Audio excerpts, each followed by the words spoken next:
자, 안녕하세요. 안녕하세요. 지난 시간에 수업한 거를 첫 번째 세션 녹화가 완전히 이상하게 됐어요. 그래서 다시 할까? 이거 뭐야, 방송국이야? 다시 하게? 이 슬라이드가 전혀 안 돌아가고 내 얼굴도 전혀 안 비치고 그냥 혼자 목소리만 나가고 해서 그래서 그거는 그냥 뭐 포기하고 첫 번째 세션은 그러니까 없는 거예요, 이게. 그렇다고 시험에 안 나온 건 아니니까.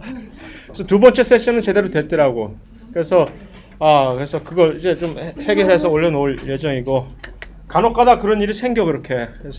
그래서 본방사수가 중요하다는 얘기지. 그래서 자, 지난 시간에는 우리가 DNA하고 RNA를 이제 그 화학적 진화에 관해서 왜 DNA가 도대체 이 유전 물질로 쓰여질 수가 있었느냐에 관해서 살펴봤잖아요. 그래서 거기서 이제 중심어가 뭘까? 이 상보결합이라고 하는 특별한 관계가 그게 엄청나게 중요한 거라고 사실은. 상보결합이라는 게 마치 지난 시간에도 얘기했듯이 거울을 마치 보듯이 화장할 때 거울이 없으면 전혀 안 되듯이 이게 있어요. 예를 들어서 아미노산으로 이루어진 단백질이 자가복제를 한다고 생각을 해보세요. 만약에. 근데 아미노산은 그런 식의 어떤 상보결합 관계가 없잖아. 그럼 아미노산들이 20개가 이렇게 쭉 여러 가지 이제 무작위로 이렇게 열려져 있는 그런 기차처럼 이렇게 돼 있는 그거를 누가 복제를 해야 되겠다고 온다고 쳐봐. 문제가 골치 아파지는 거지. 얘를. 상당히 복잡해지겠지? 이거를 갖고 얘하고 똑같은 애를 어디서 가져와야 되는데 그거를 인식할 수 있는 효소가 얘다. 얘는 얘다. 그 다음에 그와 똑같은 누를 와서 이렇게 그게 매우 복잡해지거든. 그런데 이 DNA의 경우는 얼마나 간편해 이게. 그냥 스스로 이렇게 쭉 오픈을 하면은 알아서 자기들이 이 상보적으로 결합을 할 수 있는 뉴클리오티드들이 와서 알아서 따다다다닥 와주니까 그거 그냥 해서 있는 효소는 그냥 너야? 제대로 알아서 이렇게 갖다 끼우기만 하면 되는 거니까. 그래서 이제 그것을 자가복제라고 하는 것이고, 그 다음에 왜 RNA가 처음에는 DNA보다 훨씬 더 유전 물질로 이제 활동하기에 좋았느냐라는 것도 이제 살펴본 거 아니에요? 자, 이제는 그런 이제 아주 현미경 안에서 들여다봐야 되는 그런 걸 잠시 잊어두고 이제 좀 크게 이제 우리가 지금 알고 있는 다윈의 진화에 대해서 그러니까 일단 처음 한번 생명체가 그런 식으로 해서 세포가 생겨나면 그 다음 모든 생명체들은 그 처음에 단군의 자손이다라는 얘기죠. 모든 생명체들은 전부 계속 그 생명체가 나온 자손에 의해서 계속 번식을 하면서 이 변화하는 과정을 통해 가고 이렇게 다양한 생명체들이 생겨났다 하는 것이 바로 이 다윈의 진화론인데, 자, 얼마나 다양해요 이거. 엄청나게 많은. 여기 지금 이 친구들만 보이지 지금? 얘네들도 좀 봐줘. 얼마나 다양해? 뿐만 아니라 그거만 여기를 봐야지. 이 안에 얼마나 많은 다양한 생명체가 지금 살고 있는지 여기에 하면 이 지금 여기에 있는 생명체보다 이 안에 있는 생명체들의 종류가 한 5만 배는 훨씬 더 많을 거예요. 그런 식으로 그게 전부 다 다윈의 진화에 의해서 처음에 여기서 점 하나가 생겼겠지? 이런 데서, 이런 진흙탕 속에서 그것들이 전부 이렇게 멋있게 진화를 했단 말이에요. 그래서 뿐만 아니라 비슷한 종류의 친구들만 모아놔도 이게 얼마나 많은 종류들이 이렇게 좀 나비하고 나방들 비슷한 애들끼리 모아놓은 건데 이 중에 전부 이게 도대체 몇천 가지냐 이게 종에 그렇게 다양하다는 얘기입니다. 그래서 이제 처음에 누구냐라는 얘기죠. 최초로 등장한 세포는 원핵세포다라고까지는 대충 알겠는데, 원핵세포와 진핵세포 구분이 아직도 가고 있죠. 그런데 종속영양? 얘는 뭐야? 갑자기 이상하게 또 튀어나오네. 최초로 등장한 세포, 소위 말하는 루카가 막 처음에 첫 옥동자를 낳았다고 칩시다. 옥동녀라고 할까? 루카가 옥동자를 낳았어. 근데 이게 종속영양 원핵세포라고? 자, 이게 종속영양 생물을 여기서 우리가 한번 또 상식을 하나 쌓아봅시다. 헤테로라는 얘기는 다르다는 얘기잖아요. 헤테로트로프라고 영어로 한 것을 한국말로 번역을 해서 이제 종속영양 생물로 번역을 한 것인데, 이 친구는 뭐냐면은 엄밀한 정의가 종속영양생물. 종속영양생물이라는 것은 쉽게 얘기해서는 누군가를 잡아먹어야만 되는 생물이 종속영. 우리 같은 해초처럼 누군가를 잡아먹어야만 되는. 그런데 이제 좀 더 좀 멋있게 뽀다구나게 정의를 한다면 유기물만을 영양분으로 사용해서 에너지를 추출할 수밖에 없는 능력이. 유기물? 이게 무슨 소리지? 자, 우리가 먹는 음식들 전부 유기물이잖아. 그러니까 음식을 먹는 이유가 다시 한번 강조하지만 에너지를 추출하기 위해서. 그 음식이라는 것은 우리에게 에너지를 제공해 주는 거죠. 그것을 우리가 파괴를 시켜서 분자를 그 음식물에 들어있는 그 공유 결합들을 파괴를 시키면 에너지가 방출될 테니까 이화작용에 의해서 그러면 그것을 우리가 에너지를 가지고 뭐 동화작용을 할 때 쓰고 하는 그거잖아요. 그런데 그러한 음식물이 될 수 있는 물질이 유기물밖에 안 된다는 당연하지. 왜? 유기물만이 탄소들이 많이 있으면서 그 탄소 사이들로 여러 가지 공유 결합들을 가지고 있으니까 각각의 하나의 공유 결합마다 에너지들을 이렇게 감추고 있잖아요. 그래서 그걸 부러뜨려서 이제 혹시 박이 떨어질까 하는 건데 무기물을 어떻게 영양분으로 사용 안 되지. 무기물을 영양분으로 사용할 수 없는 이유는 에너지가 없잖아요. 무기물은. 뭐 마그네슘에 무슨 에너지가 있겠어? 칼슘에 무슨 에너지가 있어? 물론 칼슘 먹으면 몸에 좋다고 필수 영양소이긴 하지만 거기서 에너지 주는 건 아니잖아요. 그런데 이런 친구들이 있단 말이죠. 그러니까 아까 우리 같은 헤테로트로프 종속 독립영양생물이라고 하는 친구들은 이걸로 일단 바꿀 수가 있는 친구들이죠. 이게 희한한 얘기죠. 그러니까 지가 집에서 스스로 밥 지어 먹을 수 있는 능력이 된다. 그래서 그 누구야? 저기 가까이 있는 파란색으로 지금 이렇게 손가락질하고 손 이렇게 이들이 바로 독립영양생물인 거죠. 그래서 이들은 무기물로 유기물을 일단 변환을 한 다음에 그럼 이제 이게 밥이 되니까 그거를 이제 하는데 자꾸 이렇게 꺼져요. 중간에 이렇게. 아이패드가 영 아쉽네. 누군가가 새로운 아이패드를 지난주에 갖고 있던 사람이 있었는데 불안해지지. 그래서 그런 독립영양생물 중에서 대표적인 독립영양생물이 바로 이 광합성을 하는 이 식물들이잖아요. 그래서 처음에는 태초에 생겨난 생물체는 이런 식으로 이 광합성을 할 수 있는 자기영양생물이 아니라 누군가를 잡아먹어야 되는 그런 종속영양생물이었는데 그 후에 광합성을 어떻게 배워가지고서 이런 요수를 배워가지고서 광합성을 할 줄 아는 이런 식물들의 조상이 생겨났다는 얘기죠. 이게. 그래서 그게 누구냐 하면은 오늘날에도 사실은 살아있는데 남세균이라고 이건 분명히 세균이에요. 아직. 그러니까 원핵 세포인데 색깔이 조금 이런 식으로 사이안이라는 약간 남색이라는 건 초록색하고 파란색을 이렇게 합쳤을 때 이 사이안 색깔이 되는 건데 그래서 색깔 자체가 그렇게 보이는데 이런 남세균들이 광합성을 할 줄 알거든요. 원핵 세포이면서도. 그러니까 식물만 광합성을 할 수 있는 것이 아니라 물론 녹조류들도 광합성을 하는데 녹조 라떼가 그래서 생기는 것인데 이 원핵 세포는 세균도 박테리아도 광합성을 이렇게 할 수 있는 친구들이 있는데 이들이 원래 원조였다는 얘기죠.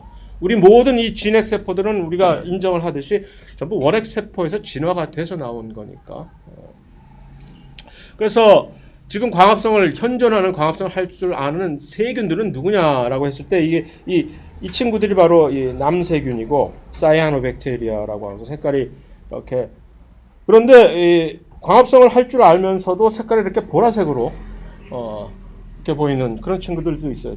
그러니까 이런 몇 가지 종류의 아주 일부 세균들은 이렇게 광합성을 하는 자가 영양생물이고 이 친구들이 어떻게 해서 소위 말하는 이 남세균이 지금 현재 광합성을 하고 있는 여러 가지 세포들의 조상이었다는 걸 도대체 그러니까 옛날에 태초에 생겨났던 그 광합성을 할 수 있었던 원핵 세포가 오늘날에 현존하는 지금 이 남세균들의 조상이었다는 걸 도대체 어떻게 아느냐라고 하면 저 남반부에 가보면은 특히 여기 남반부에만 있는 것도 아니지만 발음하기도 힘들다 이거 스트로마톨라이트라고 하는 이상한 이 암석의 퇴적층이 있는데 이게 전부 죽은 이 남세균 층이에요.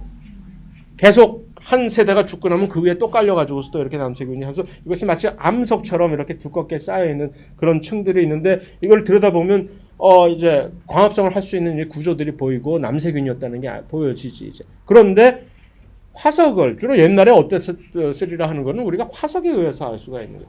화석을 발견해서 보면 이런 스트로마톨라이트하고 똑같은 남세균하고 거의 그냥 비슷한 분명히 옛날에 몇십억 년 전에 살던 세균들인데 이 남세균하고 너무 흡사한 얘네들은 분명히 광합성을 했겠네 라고 하는 그런 친구들이 있으니까 그거를 근거로 해서 이런 식으로 구라를 푸는 거지. 뭐 어떻게 알겠어. 알고 오늘날 남세균의 조상이 옛날에 뭐 어쨌다 하는 이런 것들이 다. 그래서 뭐가 중요하냐면은 이 친구들을 왜 괜히 쓸데없이 이렇게 소개를 시키냐 하면 이 친구들 덕택에 바로 우리가 숨을 쉬면서 이렇게 살 수 있게 된 거죠. 그러니까 처음에 종속 영양생물인 원핵세포들이 쫙 지구를 이제 막 잠식하고 있다가 그 중에 일부가 갑자기 광합성을 할 수 있는 그런 원핵세포가 생겨난 거예요. 그러면 무엇이 생기냐면 그때부터 자 옛날에 환원적 대기라고 했잖아요. 이제 산소가 생겨나기 시작하는 거예요. 광합성을 하면 산소라는 건 결국 광합성을 하고 난 부산물, 쓰레기거든요. 광합성을 하고 난 다음에 뱉어내는 이것들이 점점 대기에 축적이 되면서 이제 그 산소를 이용을 해서 우리가 이렇게 먹고 살게 되는 이런 동물들이 또는 또 다른 종속 영양 생물들이 그제서야 이제 또 새롭게 진화가 되는 서로 이렇게 물고 물리는 순환 관계가 진화를 통해서 이렇게 됐다는 얘기죠. 그래서 이 다세포 생물이라고 하는 것도 그러니까 처음엔 전부 하나짜리 단세포였단 말이에요. 근데 이제 다세포라고 얘기했을 때 가장 중요한 게 뭐라고 얘기했죠? 아직도 기억을 하는지 한번 보자. 다세포 생물 매우 중요한 하나의 무조건 숫자만 많으면 다세포다? 아까 예를 들어서 아까 요 남세균 있었잖아.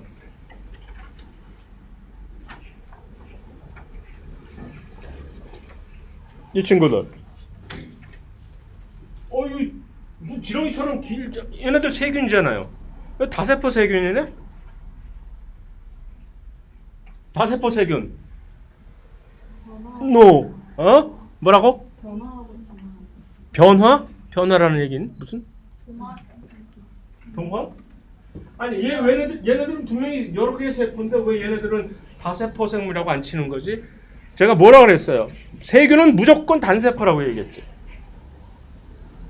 뭐야? 단세포 아니잖아. 모르겠는데. 분화. 그렇지. 쪽수만 많으면 뭐해? 여기하고 여기가 달라야지. 다세포는 니들이 정말 다세포 생물로 가려면 분화가 이루어져야 된다는 거야. 분화. 그래서 얘네들은 아무리 서로 같이 몰켜서 같이 살고 있다 하더라도 다세포 생물로 인정을 안 해준다는 얘기죠. 그래서 트루 다세포 생물이라는 얘기는 이제 숫자도 같이 많이 살면서 각각의 이 부분이 분화를 이뤄 가지고서 이렇게 달라지는 우리 같은 이 개체들이 진짜로 다세포 생물인데 이 다세포 생물이 진화를 하려면은 산소가 먼저 일단 대기에 충분히 깔린 다음에 이것이 가능해졌다라는 거예요. 왜 그럴까? 산소하고 이게 무슨 상관이 있을까? 그랬대요. 그랬다기보다 화석을 가만히 이제 파고 들어가 보니까 이런 증거가 나오는 거지. 결국 화석이란 거는 제일 맨 밑에 깔린 것이 가장 오래된 증거이고 그 다음에 퇴적층에 깔린 것이 그 다음에 그런 식으로 연대순으로 이게 쫙쫙쫙쫙 깔려 나오니까. 그래서 그런데 보니까 산소에 이제 흔적이 나타나기 시작할 거 아니에요. 암석층에. 이제서야 산소가 이제 생겼구나. 그 다음에서야 다세포 생물들이 나타나기 시작한 거거든. 참 희한하네. 이거 왜 그럴까? 산소라는 얘기는 산소를 이용을 해서 이제 에너지를 대사하는 차원이 달라지는 거예요. 산소가 없었던 시절에는 나중에 이제 다음 장에서 우리가 살펴볼 텐데 바로 왜 우리가 지금 숨을 쉬어야만 됩니까? 왜 우리가 이렇게 해서 5분 못 죽지? 우리가 이러면서 5분만 있으면 거의 대부분은 좀 세상하고 빠이빠이 하잖아. 왜 그러지? 왜 숨 막히면 죽어?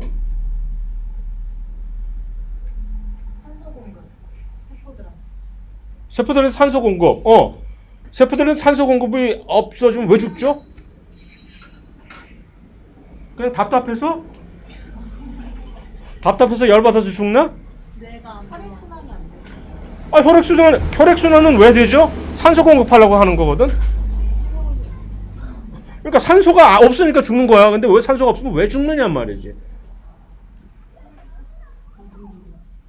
그러니까 산소가 없으면 왜 못 움직여? 혈액이 돌지 않고. 에너지.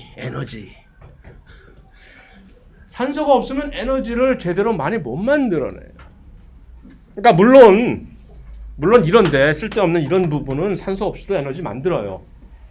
그러면 이제 나중에 여기서 쥐나고 그런 거지. 산소 없이 에너지 만들다가 여기 쥐나는 거.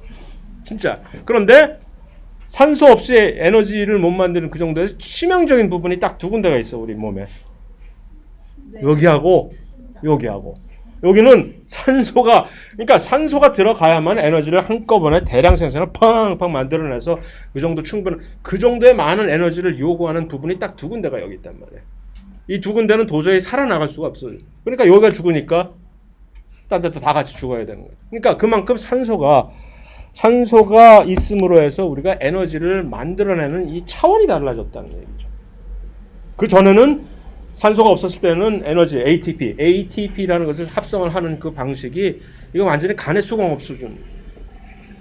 그런데 갑자기 산소를 이용을 할 줄 알게 되는 이상한 것을 배운 다음에는 이제 공장에서 ATP 찍어내듯이 돌리게 되는 대량 생산이 되니까 그 정도의 양의 ATP를 요구하는 이 두 부분 이런 데서는 죽게 되는 거죠. 결국 다시 말해서 다세포 생물이라고 하는 것은 등치가 이 정도 돼야 되는 건데 그 정도의 등치를 커버해 줄 만한 양의 ATP는 이런 뭐 산소 없는 그런 상황에서 간의 수공업식으로 해서 될 일이 아니었다는 얘기죠. 그러니까 그전에는 혼자서 나 혼자 조금 먹고 조금 살지 뭐 하는 그런 단세포 생물들이 많이 살 수가 있었는데 이제는 산소가 있으니까 이제는 우리도 이거 한번 해볼 만하다. 우리도 이제 대기업 한번 해볼 만하다. 그래서 이렇게 됐다는 얘기입니다. 그게.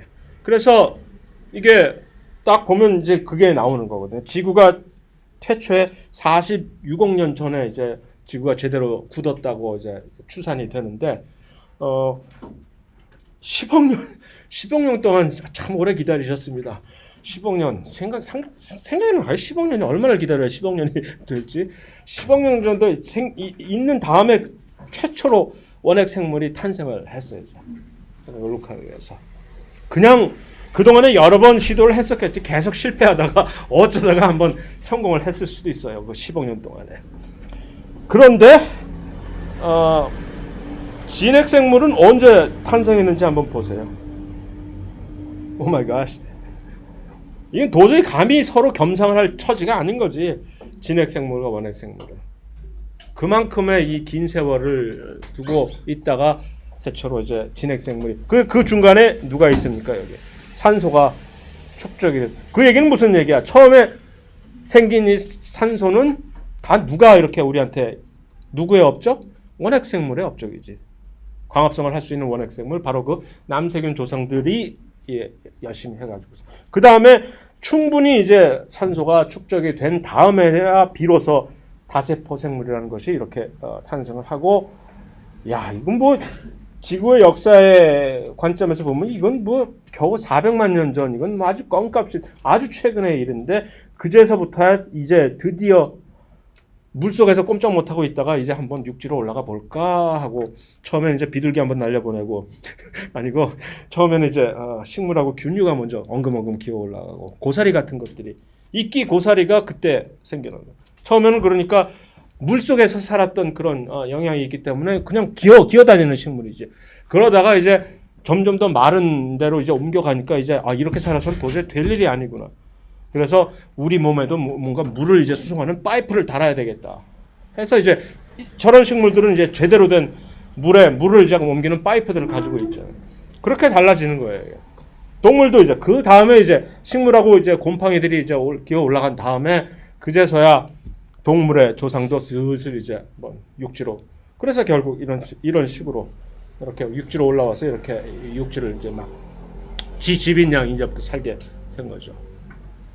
그런데 산소 축적 요것이 대기에서 산소가 축적되는 것은 물론 이렇게 다세포 생물이 등치를 키우는 다세포 생물이 진화하는 것뿐만이 아니라 이런 이 육지로 이동하는 물속에서만 살다가 육지로 이동하게 되는 동식물들도 가능하게 하는 산소가 없었다면은 대기에 산소가 축적되기 전에는 이것이 불가능했었다는 얘기죠. 왜야? 이건 왜 그럴까? 갑자기 또 산소하고 육지로 옮아서 사는 것은 무슨 상관이 있길래?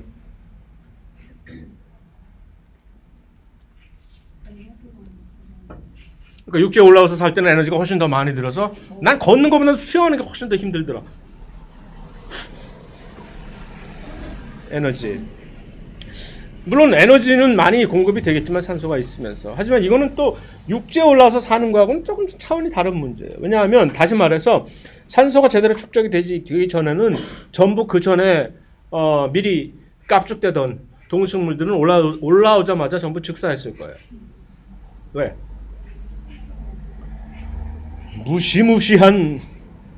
무시무시한 자외선이 계속 때리고 있기 때문에 우주선, 자외선, X선이 마구 때리고 있는데 이것을 막아주기 된 건 누구냐?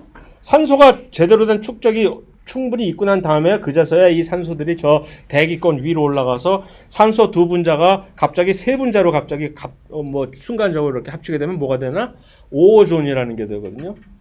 산소는 산소 분자, 그러니까 산소 원소 두 개가 합친 게 산소 기체이고 그 중에 하나만 더 끼면 야 나도 한번 끼워줘 하고 그러면 이게 오존이 되는 거예요. 오존층 파괴 어쩌고저쩌고 막 그 오존이 위에서 이렇게 딱 덮고 있어 줘야 그 엄청나게 위험한 자외선이나 X선 같은 것들이 이 지구를 아무 무방비 상태로 때리던 것을 이제서 이것을 쉴드를 쳐주는 거죠. 그래서 오존층 뚫리면 큰일 났다고 막 지금 막 난리들 치고 있는 거죠. 그래서 그러고 난 다음에서야 비로소 이제 안전하게 육지로 옮겨가서 이것을 이제 동식물들이 이제 살 수 있게 됐다는 거죠. 자, 아까 산소가 이 등치를 키우는데 큰 기여를 했다고 하는 그 증빙이 사실 여기 또 있어요. 보면은 이게 이제 여기서 연도 500만 년 전, 250만 년 전, 100만 년 전 이런 식으로 이렇게 현재로 오게 되는 이 연도, X선이 연도이고 이쪽은 Y축은 대기의 산소의 양이거든요, 이게. 그런데 이 표에서 그냥 얼핏 같이 우리가 서로 같이 인정하면 되는 거예요. 기억할 다른 이유는 전혀 없고 현재의 산소의 양이 이 정도 되잖아요, 그죠? 현재 우리가 가지고 있는 대기의 산소 양이. 그런데 옛날에 어느 시절에 예를 들어서 한 250만 년 조금 더 이전에는 이만큼이 지금 현재 있는 대기의 산소량의 거의 40-50% 이상이 훨씬 더 많았던 적이 있습니다. 산소량이. 그런 적이 있었어. 그런데 그랬을 때 갑자기 이것과 일치하는 어떤 사건이 뭐였지? 갑자기 산소가 이렇게 팍 많아지니까 누가 있었지 여기에? 영어로 얘기해서 미안하지만 이거 일일이 내가 계속 사과를 하지만 내가 게으르지 않았으면 이걸 다 한국말로 다 바꿔야 되는데 참 게을러서 이거 다 자이언트 플라잉 인섹트? 그러니까 예를 들어서 잠자리가 있는데 지금 요만한 잠자리가 아니라 이만한 잠자리라는 얘기지. 날아다니는 그런 곤충들인데 그런 것들이 화석에는 있는데 지금 전혀 볼 수가 없는 거죠. 이거 뭐지? 왜 얘네들이 이때는 가능했을까라는 얘기죠. 곤충들 날개짓 하려면 엄청 에너지 지금 많이 뜰 때. 그런데 그것을 할 때 작은 등치가 아니라 이 정도 되는 등치에 그거를 이제 충분히 서포트를 하려면 에너지 양이 보통 에너지 양 갖고는 될 일이 아니거든. 그러려면 바깥에 산소가 충분히 제공이 돼야 되는. 그러니까 산소가 갑자기 무슨 일이 있었는지 모르지만 이렇게 뚝 떨어지고 나서 아마 이 친구들도 다 같이 절멸됐을 거라는 얘기죠.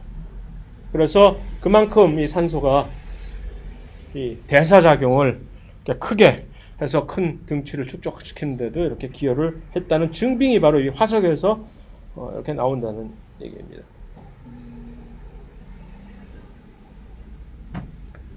자, 그런데 그런 것뿐만이 아니라 그런 식으로 이제 막 하늘을 날고 있던 무시무시한 곤충들이 다 없어져서 다행이긴 한데 지금 길 가다가 그런 애들이 있었으면 얼마나 무서웠을까. 밤길에 그냥 갑자기 가는데 이따만한 집채만한 날파리가 날라와가지고서 나를 탁 업어가면 어떡하려고. 그 정도 될 거냐 그 날파리가. 와우 참. 그건 다행인데 또 한 가지 다행스러운 사건이 이제 파충류가 뭔지 알죠? 뱀, 도마뱀 뭐 같은 그런 거대 파충류라고 하는 거는 그러니까 그 정도 사이즈의 파충류가 아니라 우리 몸에 몇십 배가 되는 커다란 이 공룡들 파충류가 갑자기 멸종이 된 덕택에 이제 그 전까지 우리는 포유류라고 하잖아요. 포유류? 왜? 전부 포유동물이 뭔지 알죠? 이제 이 브레스트 피딩이라고 해서 이제 모유를 수유를 하는 그런 동물들. 그 다음에 식물들도 아까처럼 고사리 그런 애들은 기어가는 그런 식물이 아니라 제대로 된 씨를 맺고 꽃을 피는 그런 식물들을 종자식물. 이 식물들에서는 최고 진화의 끝판왕이지. 이 종자식물들이. 이 친구들 요 두 종류의 동식물들이 그제서야 육지를 이제 지배를 할. 이전에는 감히 상상도 못했던 파충류가 막 이렇게 온 전 지구를 몇백만 년 동안을 이 공룡들이 거의 한 250만 년에서 300만 년 동안을 완전히 자기들 세상으로 여기를 깔고 있었거든요. 그동안은 우리는 어떤 존재였냐면 진짜 최고로 커봤자 한 요만한 크기에 왜? 크기가 컸다간 도저히 뭐 어디 그대로 금방 없어져 버리지. 너 뭐냐 하고 그냥. 그러니까 아주 저기 이제 이런 숲 같은데 동굴 같은 데서 숨어서 꼼짝도 못하고 지금 요즘 살고 있는 곤충들처럼 그렇게 이렇게 숨어서 오매기주고하면서 살던 우리의 조상들이란 얘기죠. 그러다가 이들이 완전히 없어진 다음에야 비로소 등치가 이렇게 큰 지금 코끼리 엄청 크잖아요. 그 정도의 큰 사이즈의 포유류도 나오고 이렇게 돌아가는 거예요. 왜 이렇게 됐을까? 정말 운 좋게 우리에겐 운 좋게 그럼 좀 너무 안 된 얘기지만 너무 사실 공룡의 입장에서는 너무 운이 나쁜 사건이 갑자기 어느 날 갑자기 하늘에서 별똥별이 떨어지더니 여기를 때려버리는 거야. 여기를 멕시코의 요 저쪽에 유카탄 반도 요쪽에 여기를 팡 때려버려가지고서 그렇게 되면 요걸 그냥 때리는 덕택에 완전히 한 몇 년 동안 지구가 완전히 암흑에 휩싸였다고 얘기를 하더라고요. 햇빛을 가리고 그래서 전부 다 멸종되고 제대로 큰 에너지 요구량이 컸던 그런 동식물들은 전부 사라질 수밖에 없는 거겠죠. 쬐끄만 그런 친구들만이 간간히 살아남을 수가 있어가지고 여기를 때리는 거예요. 이게 왜 운이 나빴던 얘기냐면 이거 여기를 살짝 안 거치고 조금만 빗나갔어도 바다에 떨어졌기만 했어도 공룡들 무사했어요. 참 희한하죠. 요 반을 걸치는 바람에 그냥 그래서 그런데 이 지도가 뭐냐면 여기 원을 땅땅땅땅 그린 게 그동안에 여태까지 역사상 지구의 역사상 그러한 식으로 누가 와서 지구를 펑펑 때려버린 역사 기록이 있는 건데 이게 지금 아까 거기 있죠? 그 유카탄 반도에서 공룡을 멸종시킨 이게 이제 원의 크기가 그 임팩트의 크기라는 얘기야. 얼마나 큰 놈이 와서 이걸 때렸느냐 하는 이 정도 크기가 또 있었네 옛날에. 한 이 정도 사이즈에 한번 떨어졌던 것들은 거의 비슷한 수준의 멸종을 지구에 한번 가져왔겠지. 한 번씩 어쩌다 이런 식으로 청소를 하는 거예요. 살다가 한 번씩 어디서 뭐가 따라와서 뻥 때리면 샥 청소가 되고 새롭게 이제 누군가가 그런 일이 몇 번 있어 왔다는 얘기죠. 저렇게 때리게 되면 에너지가 아예 다 없어져요. 에너지 문제가 아니라 마치 핵폭탄의 몇십 배, 몇천 배, 몇만 배 되는 것이 어디에 떨어졌다고 생각하면 돼요. 그 정도의 임팩트. 그러면은 그 주위는 정말로 핵폭탄 맞은 것처럼 완전히 모든 것이 없어지는 거고 그 주위뿐만이 아니라 나머지 더 먼 지역들도 일단 맞은 다음에는 이 먼지가 올라가가지고서 하늘을 다 뒤덮어 버리기 때문에 거의 엄청 오랜 기간 동안 햇빛이 전부 차단이 되고 뭐 숨쉬기도 곤란해지고 그러면 뭐 거의 대부분이 다 죽는 거지. 그래서 이런 식으로 이래 계속 임팩트가 와서 순환이 계속 돼 왔던 것인데 그러니까 앞으로 또 얼마나 오래 있다 한 번 또 올지 모르지. 그때는 우리가 가야 될 차이겠죠. 그러니까 너무 저기 할 거 없어요. 편하게 살아. 살 수 있는 동안은 그렇게 즐기면서 살다 가는 거지 뭐 언제 이렇게 될지 모르는데. 그래서 그 증거가 바로 여기에 바로 그 공룡을 완전히 멸종시킨 그 시기가 지질학적으로 이제 크리테이셔스하고 터셔리 요. 그래서 보통 우리가 KT 바운더리라고 얘기를 하는 KT 이제 전화기 KT 바운더리라고 이렇게 얘기를 하는데 그 중간에 이리듐 층이 이렇게 두껍게 쌓여 있어요. 이 이리듐이 뭐냐면 지구에선 볼 수 없는 광석이거든요. 바로 그 유성이 가지고 온 그 광물이란 말이에요. 그게 뻥 때려가지고 그 먼지가 전 세계를 쫙 올랐다가 쫙 가라앉았을 때 그때 그 깔린 층이 이 정도 두께로 이렇게 깔려 있는 이게 바로 그때 여기를 때렸다라는 증거가 또 확실히 되는 겁니다. 이게. 그래서 이 친구들이 그 몇백만 년 동안 이렇게 놀다가 사라져버린 거죠. 완전히.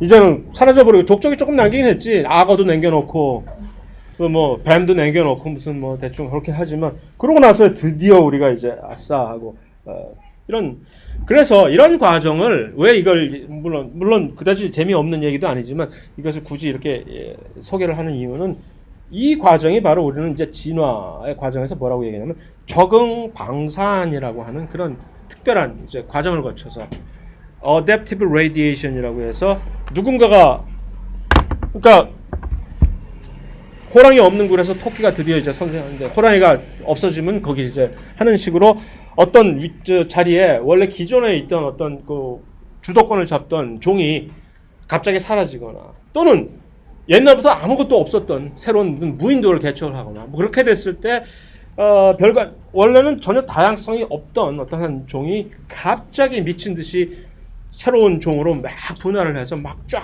퍼진다는 방산이라는 얘기는 뭐예요? 바로 그러한 형태를 표현하는 거죠.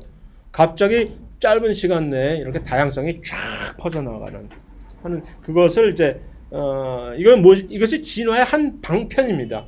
유일한 방편이라고는 얘기 안 하고 여러 가지 방식이 있는데 그 중에서 하나의 진화가 이루어지는 하나의 방식이 이제 적응 방산인데 많은 경우에 이런 적응 방산에 의해서 진화가 이루어지는 것이 이제 확인이 되고 있다라는 얘기죠. 그래서 이제 다시 좀 더 공식적으로 이제 정의를 하자면 한 종으로부터 이제 다양한 종의 분화가 이제 각자의 생태적 지위를 구축하면서 급속하게 진행되는 현상이다. 물론 좋은 흠잡을 데 없는 반응 이제 정의이긴 하지만 뭐야 이거 한 종보다 다양한 종의 분화까지는 대충 무슨 소리인지 알겠는데 갑자기 생태적 지위를 구축해서 이게 뭔 소리야 일단 생태적 지위라는 것을 또 뭔지를 대충 알아야 되겠네. 니치라고 해서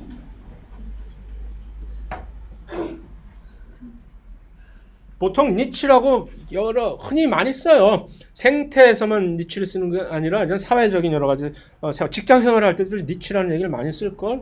나의 고유한 영역을 얘기하는 거지. 니치 그러면서 이게 원래 불어에서 파생이 된 건데. 원래는 그래서 니쉬가 하는 건데 영어권 사람들은 그걸 니쉬라고 안 그러지 니치라고 이제 얘기를 하는데 뭐냐면 어떤 고유한 역할을 얘기하는 거예요. 니치라는 이 생태적인 역할을 생태적 니치, 이컬로지컬 니치는 무슨 얘기냐? 어떤 특정한 환경 조건, 그러니까 이제 지역적인 조건이죠. 특정 환경 조건에서 어떠한 생물이 이걸 적응을 해야 될 거냐? 어떤 특정한 환경 조건 적응하는 과정에서 습득하게 된 내가 이렇게 살아야 되겠구나 하고 깨닫게 돼서 살아가는 그런 고유한 방식을 얘기하는 거죠. 아직 뜬구름 잡는 얘기지. 아직 대충 감이 안 잡히지. 뭔 얘기인지. 예를 들어서 일단 니치가 뭐냐 이런 거지. 원래 니치라는 어원은 이런 식으로 벽이나 뭐 그런데 움푹 파여 들어간 그런 장소. 그래서 여기다 그림도 놓고 화분도 놓고 하는 그런 고유한 자기만의 어떤 나와바리를 얘기하는 니치가. 참, 친일파 아니랄까봐. 그래서 이런 식으로 건축에도 이런 식으로 니치가 전부 많이 사용이 되는 겁니다. 그래서 생태학적에서는 뭘 니치라고 니치에 포함을 시키느냐? 누가 누굴 잡아먹고 하는 식의 이 상하 관계가 있을 거 아니야. 난 너의 갑이야. 넌 언제나 나한테 꼼매 기죽어야 돼. 잡아먹으니까 하는 식의 그러한 먹이 사슬의 상하 관계가 하나의 니치 관계. 어디에 살면은 나는 내가 토끼로서 호랑이가 있는 동네에 살면 할 수 없이 호랑이가 오면 언제나 도망가야 되지. 안 잡아먹히려면 하는 식의 그런 먹이 사슬의 상호 관계뿐만이 아니라도 서로 간에 쟤하고 나하고는 우리 친구 관계야. 뭐 쟤만 보면 난 으르렁거려. 뭐 하는 식의 어떤 상호 관계가 경쟁 관계 또는 무슨 우호 관계하는 이런 여러 가지 타종 생물들 간의 상호 관계 다 포함이 되는 것이고 어디 살아 너 어디 살아 이게 제일 중요한 나무를 하나의 나무를 보더라도 나무 위에 살아 나무 밑에 살아 이런 것들이 다 각자의 고유 영역이 되는 거죠. 하는 것들이 전부 다 여기에 포함이 되는 겁니다. 그래서 구글에서 이렇게 니치를 이콜로지컬 니치 검색해 보면 이런 그림이 딱 튀어나오는 거죠. 나무 하나에도 이런 식으로 고유한 자기들만의 영역을 니치를 구축해서 여기는 내 거, 여기는 네 거, 여기는 너 거 하는 식으로 세 개의 다른 종류의 새들이 그래서 나무 하나가 사실은 엄청나게 많은 수백 마리의 다른 종의 새들을 이렇게 생활 환경을 제공해 주는 그래서 나무가 엄청나게 중요한 역할을 우리의 생태 유지에 그런 식으로 늘 얘기를 많이 하는 이유이기도 합니다. 그래서 왜 이런 식으로 됐을까요? 니치를 서로 간에 이런 영역을 구축하다는 얘기는 여기 건드리지 마라는 얘기잖아요. 나도 네 거 안 뺏어 먹을 테니까 너도 내 거 뺏어 먹지 마라는 얼핏 보면 너무 매멸찬 그런 식이긴 하지만 그래야만 이렇게 서로 간의 경쟁이 이 경쟁이라는 게 제일 골치 아픈 얘기거든. 타종 간의 경쟁 또는 동종 간의 경쟁 이게 제일 골치 아픈 얘기. 그것을 어떻게 극복할 수 있느냐가 모든 이 생명체의 화두예요. 그러니까 이것을 어떻게든지 좀 완화시켜 보려고 서로 타협을 하는 거지. 암묵 간에. 난 여기서만 놀 테니까 너도 거기서만 놀아. 그래야 서로 간의 경쟁이 줄어들면서 이렇게. 그래서 이것도 역시 이런 해변가에 이렇게 있다고 하더라도 이렇게 서로 다양한 종류의 새들이 전부 이렇게 각자가 생활 습관이 다르고 먹이를 찾는 지역이 다르고 해서 다 같이 살아나갈 수가 있는 거죠. 그렇지 않았다면 얘네들 다 쫓아내겠지. 그런데 서로가 이렇게 그래서 그 니치가 이렇게 그래서 그런 니치를 구축하는 과정을 통해 가지고서 이제 어떤 한 특정한 지역에서 모든 생명체들이 그렇게 되면 어떻게 되냐면 여러 종이 같은 지역에서 살 수가 있게 되는 거 아니에요. 그러면 이제 종 분화가 다양하게 이루어지는 거죠.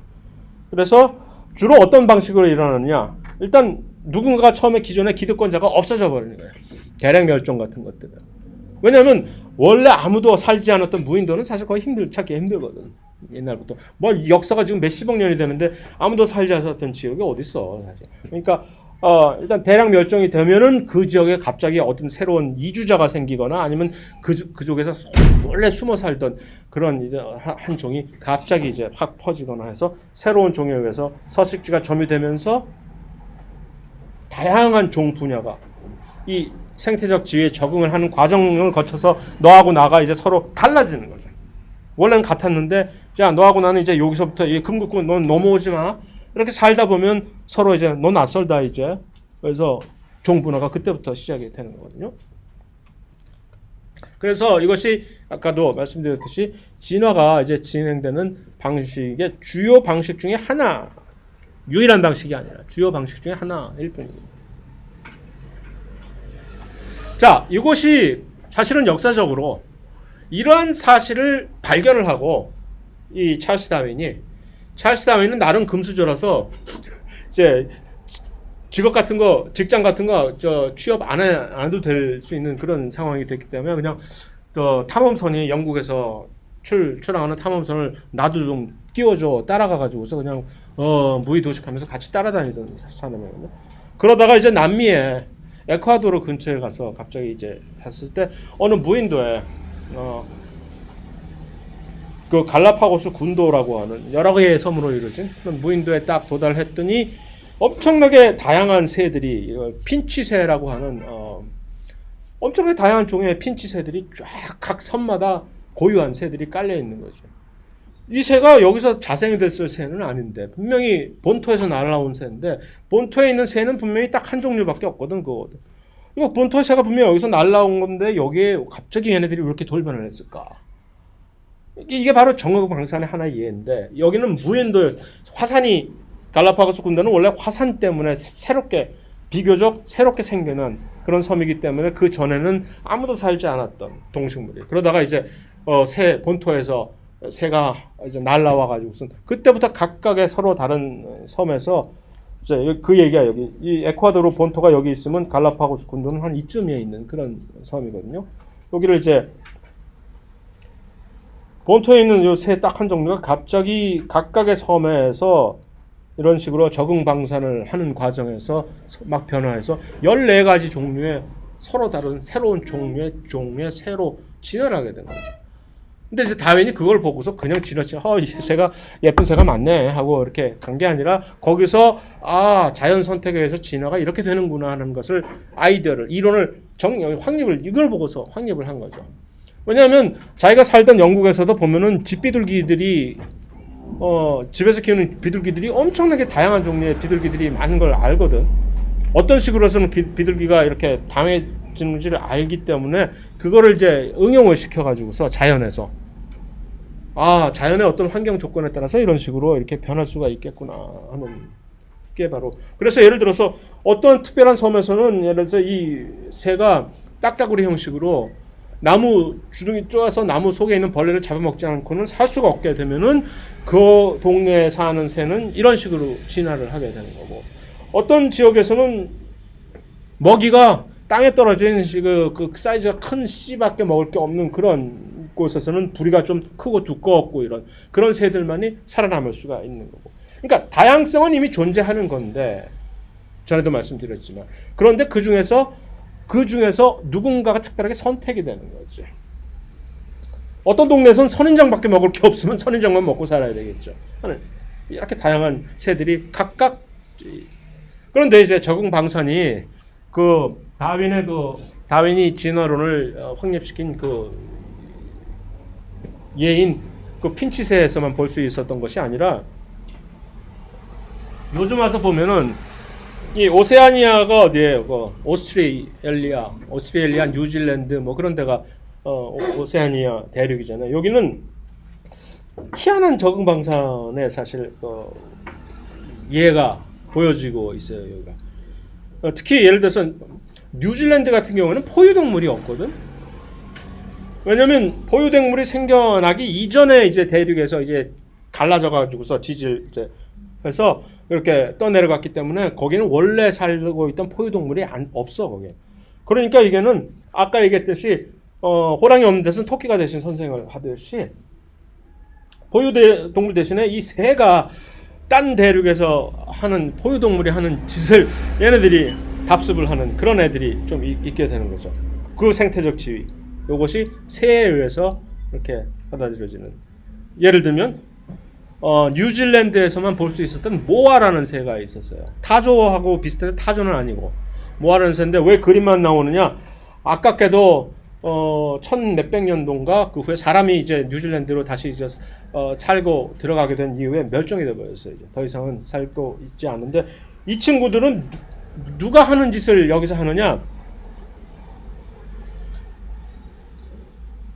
얘네들이 하는 짓을 사슴처럼 마치 지들이 뭐 이렇게 대충 비슷한 일을 여기서 합니다. 네 가지 종류의 서로 다른 종류의 모아가 있었다는 것이 이제 발견이 되는데 크기는 대충 이런 식으로 다양해요. 위키피디아에서 발췌를 한 것인데 유명한 뉴질랜드의 키위버드 있잖아요. 얘네들은 누구하고 비슷한 일을 할까 뉴질랜드에서? 금방 알아채네. 아니야, 쥐가 아니라 쥐 비슷한 배저라고 아마 이게 너구리, 오소리 비슷한 미국에서는 아주 많은 승깔 되게 상당해요. 얘가 한번 건드리면 큰일 나. 얘.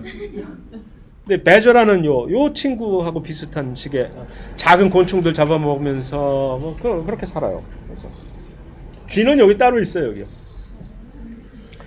여기도 유명한 뉴질랜드 락브레인이라고 하는 요 새가 쥐처럼 비슷한 일을 뉴질랜드에서 이렇게 하고 뭐 일종의 그런 식으로 이걸 일일이 이렇게 결부시킬 이유는 하나도 없지만 이런 식으로 새가 이런 몇몇 종류의 예를 들어서 미국 대륙에서 몇몇 종류의 이 포유동물이 하는 이 생태적 지위를 뉴질랜드에서는 새가 대신해주고 있다라는 식의. 그다음에 또 하나 적응 방산의 대표적인 예는 곤충이 이런 식으로 원래 알을 딱 낳고 나면 이게 애벌레 과정에서 번데기 됐다가 갑자기 이제 성체곤충이 되는 이런 식으로 이 메타모포시스라고 하는 변태 과정이 있잖아요. 이거 사실 이게 이런 식으로 해서 적응 방사 이것들이 적응 방사의 일종이에요. 이게. 그래서 이것을 함으로써 경쟁을 각 세대별로 각 시기적으로 경쟁을 왜냐하면 성체 시기에 곤충이 먹는 음식과 이 번데기나 애벌레 시대 곤충이 먹는 이 자원 음식이 완전히 다르잖아요, 종류가. 그러니까 같은 장소에서 계속 있으면서 자기 자신 자체가 이런 식으로 이걸 하면 경쟁을 줄여볼 수 있게 되는 거죠. 그만큼 경쟁이 이들에겐 뼈에 사무치는 하나의 악몽이었을 거겠지. 어떻게 해서든지 경쟁을 줄여버리려고. 근데 경쟁을 높이면 경쟁력이 강화돼서 이 생산성이 높아진다고? 언제나? 그거 정말 그런 거 아니라고. 경쟁 좋긴 뭐가 좋아.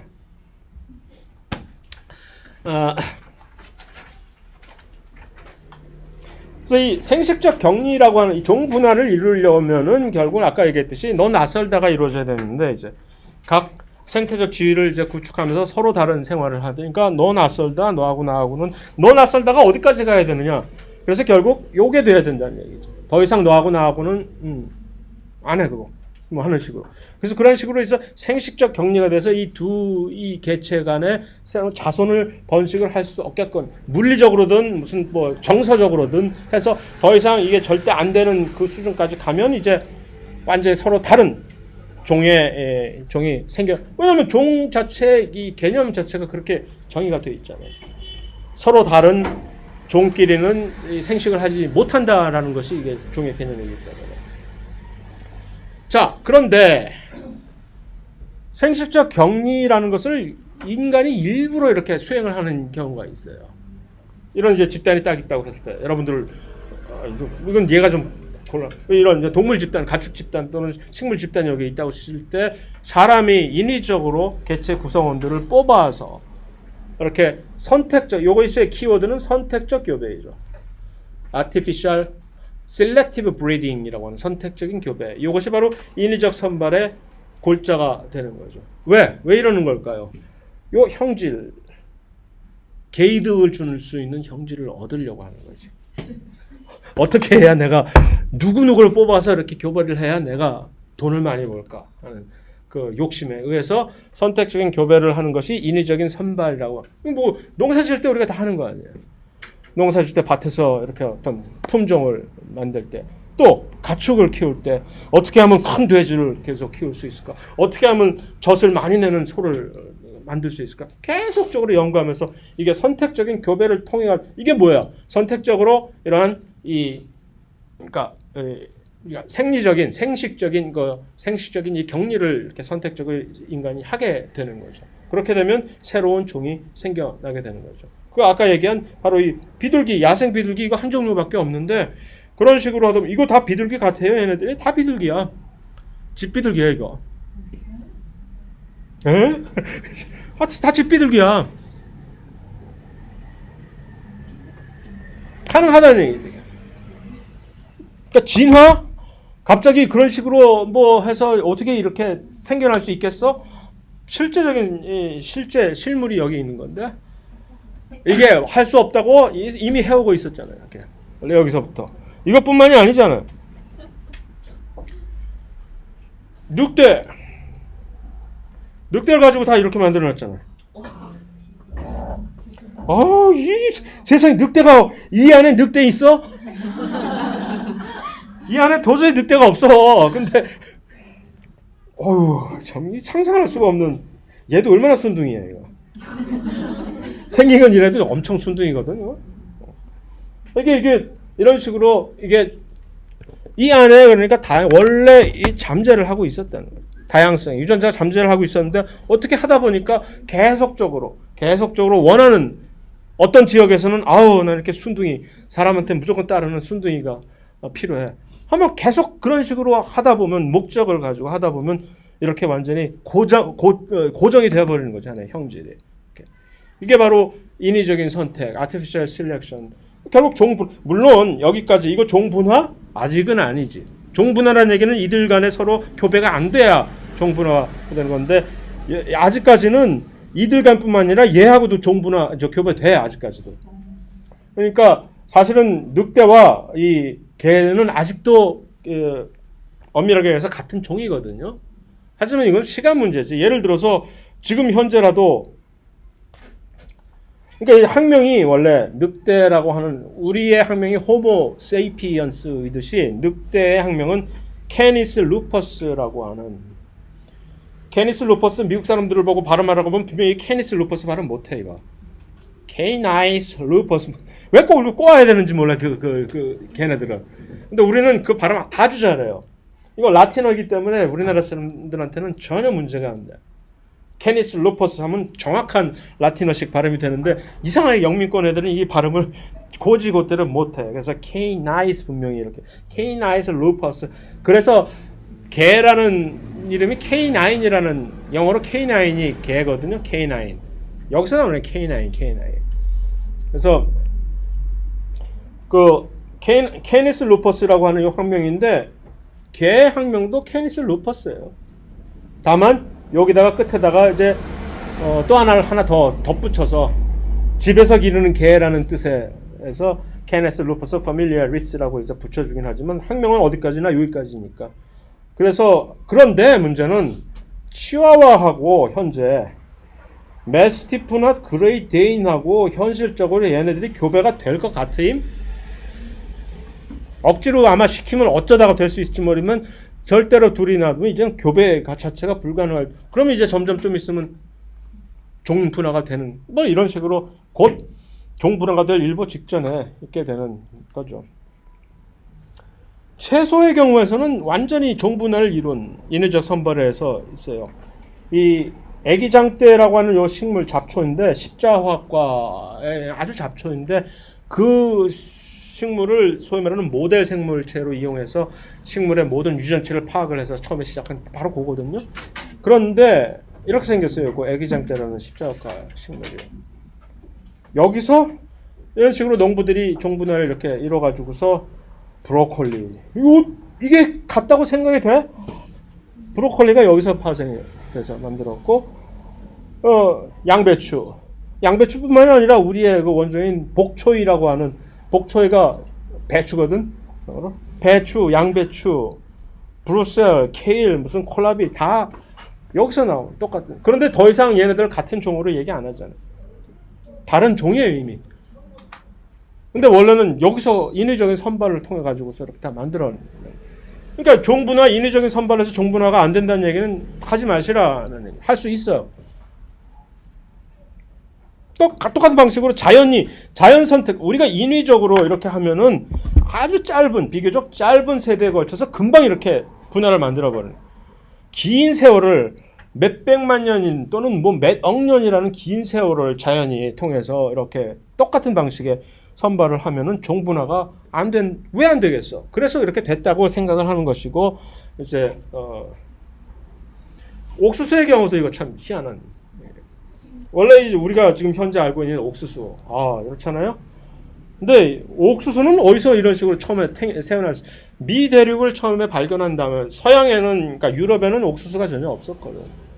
일종의 거의 기적의 음식이 돼버린 거죠. 얼마나 잘 자라고 아무데나 놔둬도 그냥 쑥쑥쑥 잘 자라지.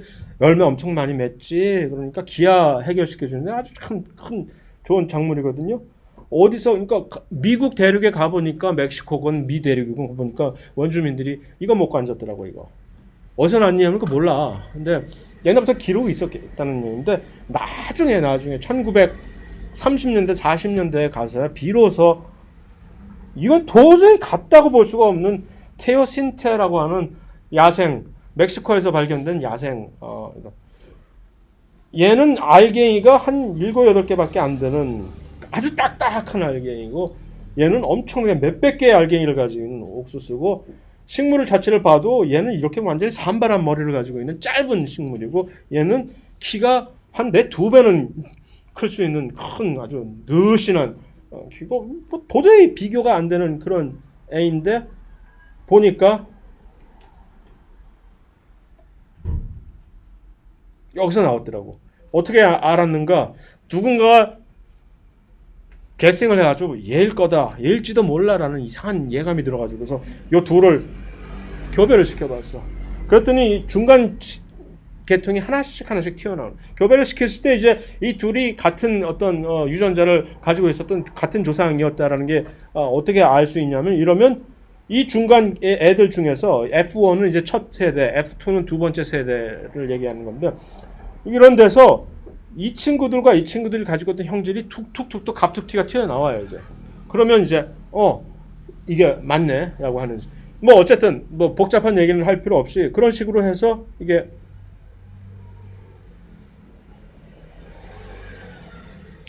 중간에 이런 식으로 아마 변천 과정을 거쳐서 이렇게 진화가, 사람들이 분명히 이런 식으로 선발을 한 거지. 개 키우기 늑대에서 아마 누군가가 분명히 동굴에서 자다가 깜빡 잠들어가지고서 불 옆에서 태워 먹겠지. 그러다가 팝콘 만들었겠지. 그러니까 웬 팝콘이 여기 있지? 이거 저는 못 먹어 이거. 그러다가 이제 팝콘으로 튀기지 않고서야 괜찮네 먹어보니까 이제 키우자 시작이 되지 않았을까 싶어지는데, 자, 중요한 메시지입니다. 그래서 여태까지 잘 웃고 즐기는 동안 안 웃었나? 이제 요것을 성공을 하려면, 인위적 선발이라고 하는 것은 우리가 딱 있을 때 이렇게 있을 때 누구와 누구를 선발해서 내가 하는 이 목적 형질이 있을 거 아니에요. 예를 들어서 내가 목표하는 어떤 특별한 형질이 있어. 가뭄이 들어도 절대 죽지 않는 벼를 만들어야 되겠다. 또는 뭐 요즘처럼 갑자기 여름에 고온이 뭐 40도가 이렇게 되는데도 죽지 않는 그런 벼를 만들어야 되겠다는 그런 목적 형질이 있을 거 아니야. 그랬을 때 그러면 어떻게 처음에 시작을 했어? 딱 봐서 나 가뭄에 잘 견뎌요 라고 누가 이렇게 가르쳐주는 친구 없잖아. 딱 보고서 너 가뭄에 잘 견디게 생겼네. 너 이리 와봐. 너도 가뭄에 잘 견디게 생겼네. 또는 너 열에 잘 견디게 생겼다. 너 이리 와봐. 너 이리 와봐. 이렇게 해서 시도를 해봐야 되잖아. 그랬을 때 요 처음에 이 유전적 다양성의 존재 여부가 일단, 그러니까 이것을 아무리, 다시 말은 무슨 얘기냐면은 아무리 열심히 노력을 하고 그냥 오랜 기간에 열심히 노력을 해도 인위적 선발이 실패할 경우, 어떤 경우에 실패를 할까? 개체군 내에 이 유전적 다양성이 아예 처음부터 없었을 경우에는 암만 백날 해봤자 도로와 타면 절대 성공할 수가 없는 거예요. 왜? 누가 나 여기 있다 하고, 어떤 목적 형질이라는 것은 처음부터 딱 튀어나오는 게 아니잖아요. 목적 형질은 그런 식으로 노력을 해서 만들어야 돼. 그런데 그런 목적 형질은 어떻게 했을 때만 만들어지는 거지? 하늘이 도와야 만들어지는 거지. 그러니까 누군가가 가지고 있는 형질과 유전자가 또 다른 어떤 개인이 가지고 있는 유전자가 아주 정확하게 딱 콤비가 맞아가지고 그래서 딱 결합을 했을 때만 그제서야 비로소 이제 나타내기 시작하는 거죠. 그러면 이제 됐다. 계속 이걸 발전시켜보자. 그래서 또다시 이제 계속 심화시키고, 그래서 최종적으로 이렇게 되는 건데, 그게 처음부터 이게, 왜냐하면 형질이라는 것은, 바깥에 이렇게 드러나는 형질은, 모든 형질은 누가? 유전자가 만들어내잖아요. 우리가 이 관심을 가지고 있는 형질이라는 것은 전부 누구의 결과냐면 유전자들의 결과인데, 그 유전자가 어떤 형태로 있는지는 우리가 밖에서 봤을 때 모른다는 얘기죠. 알 수가 없잖아요. 그러니까 그것을 알기 위해서는 다양한 이 유전자의 조합을 시도를 해봐야 되는 거지. 막 섞어봐서 제대로 섞였을 때 이게 딱 나오는 건데, 아예 처음부터 그게 전부 다 동일한 그런 유전적인 다양성을 가지고 있으면 섞어봤자 그게 그 나물에 그 밥이지 뭐. 그래서 절대로 그것이 성공할 수 없. 그래서 유전적 다양성이 처음에 가지고 있는 그래서 형질의 개체군이 표출되어 있는 경우가 드물기 때문에 지금 얘기했듯이, 그래서 오랜 세월을 거쳐서 뭐 여러 세대지, 오랜 세월은 아니지만 몇 세대를 최소한 거쳐야 되는 거죠. 그래서 이제 비로소 이제 어떤 이상적인 조합이 됐을 때 유전자들이 비로소 경우가 대부분인데, 그러니까 그런 것이 없다면은 절대로 안 된다라는 얘기입니다. 그 유전적인 다양성이 이 집단에 없었을 때 얼마나 치명적인 후과를 우리가 얻게 되는지는 바나나가 멸종되는 그 경우에서 우리가 금방 알 수가 있는. 바나나 멸종을 지금 우리가 두 번째 겪고 있는 건데, 처음에 지금 우리가 먹고 있는 바나나가 제일 처음에는 이 그로스 미셸이라고 하는 요 품종이 있었어요. 1950년대 중반까지. 이거 엄청 맛있었다 그러더라고. 엄청 맛있었대요. 근데 지금 우리가 먹고 있는 바나나는 전부 캐벤디쉬라고 하는. 근데 처음에 이 그로스 미셸 엄청 맛있고 막 그러니까 전부 모든 농부들이 전 세계 농부들이 그로스 미셸이라는 품종만 키우는 거죠. 그러다가 파나마 65년도에 파나마의 곰팡이가 파나마 디지라는 곰팡이가 덮쳐가지고 얘네들을 완전히 싹 절멸시켰어요. 더 이상 구할 수가 없으니까 할 수 없이 얘는 맛이 훨씬 덜하대. 그래도 어떻게 이 병에 그래도 살아남은 견디는 품종이었기 때문에 얘를 키울 수밖에 없었어요. 그래서 캐벤디쉬라고 해서 요즘 우리가 먹는 바나나는 전부 다 캐벤디쉬. 그런데 이제 또 왔어 얘가. 이 변종이 생겼어. 하면서 하면서 TP4라고 하는 새로운 곰팡이 변종이 왔는데 이제 얘는 꼼짝없이 전부 멸종이 되어가고 있는. 그래서 난리 났어요 요새. 어떻게 해서든지. 그래서 전부 요즘 이렇게 농장에서 이런 식으로 완전히 싹쓸이가 되는 바나나 농장들이 많아지는데 이거 어떻게 해야 되겠어. 그래서 이제서야 다시 들로산으로 아프리카로 가서 혹시 야생 바나나 뭐 없어 뭐 그런 데서 막 찾아다니고 한다고들 그래요. 그만큼 종 다양성이. 그래서 이 종 다양성에 대해서 이것과 완전히 100% 결부된 얘기는 아니지만 얼마나 유전적인 다양성을 확보하고 있느냐가 얼마나 중요한지를 사실은 다 알고 있기 때문에 그래서 이제 전 세계적으로 사실은 이러한 노력들이 사실은 진행이 되고 있어요. 그래서 국제 종자 저장소라고 하는 것이 이제 저 노르웨이에 스발드바드라고 하는 무슨 프로젝트가 하나 있거든요. 글로벌 시드 볼트라고 해서 이게 뭐냐면은 혹시 모르는 또다시 작은 사이즈의 무슨 별똥이 딱 우리를 때렸다든가 또는 어떤 국지적으로라도 무슨 큰 전쟁 때문에 뭐 했다든가 해서 갖고 있는 어떤 종자가 전부 유실이 됐을 경우에 뭐 하는 것을 재앙을 대비해서 거기다 갖다가 쟁여 놓는 거예요. 계속해서. 그 노르웨이니까 냉장고 필요 없을 거 아니에요. 그래서 갖다가 딱딱딱 쟁여 놓는 그런 노력의 일종의. 그래서 여기 이런 식으로 딱 그래서 몇백만 뭐 종의 여러 가지 다양한 종자들을 전부 다 거기다 차곡차곡 전 세계에서 기증받아 가지고 쌓아두고 있는 일종의 노화의 방주 프로젝트죠. 여기. 그래서 그것을 국제적으로 이렇게만 하고 있는 것이 아니라 각 나라들도 개별적으로 전부 사실은 예를 들어서 러시아 같은 나라는 자기들 나름대로의 노화의 방주 프로젝트를 시베리아 좋잖아. 거기도 또 냉장고 거기다가 이렇게 딱딱 쌓아도. 우리나라 같은 경우는 어째 시베리아가 없는데 개마고원에다 해야 될까? 나중에 비슷하게. 그러니까 나중에 뭐 남북이 좀 더 가까워지면 개마고원에다 그런 거 할 수 있겠지만 지금은 봉화에다가 그렇게 높은 고지대에다가 조금 그나마 좀 낫잖아요. 나름대로 이렇게 각각의 생물종 다양성을 이렇게 확보를 하는 노력들을 이렇게 계속 경주하고 있습니다. 자, 10분 쉽시다.